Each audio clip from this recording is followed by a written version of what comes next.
रवायात के मुताबिक आइसलैंड को दरियाफ्त करने वाला पहला वाइकिंग एक शख्स था जिसका नाम नादुदोर था। वो फीरो आइलैंड्स जाते हुए रास्ता भटक गया और यूं आइसलैंड पहुंच गया। अगर आपको तारीख और दिलचस्प मालूमात पसंद है तो वीडियो को लाइक करें, शेयर करें, कमेंट करें और नॉलेज जोन उर्दू को सब्सक्राइब जरूर करें। इसके बाद सन 860 के करीब एक स्वीडिश वाइकिंग गार्डर स्वावारसन ने पूरे आइसलैंड का चक्कर लगाया, लेकिन पहली बार वहां बाकायदा आबाद होने की कोशिश एक नॉर्वेजन वाइकिंग फ्लूकी ने की।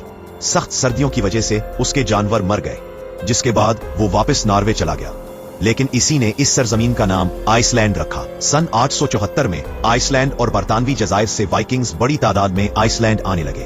वो अपने खानदान, गुलामों और जानवरों के साथ आया। उसने अपने लकड़ी के सतून समंदर में फेंके और फैसला किया कि जहां ये सतून मिलेंगे वहीं वो आबाद होगा। आखिरकार जनूब मगरिब में उसने रेकियावक शहर बसाया। आइसलैंड में जमीन हर शख्स के लिए आजाद थी।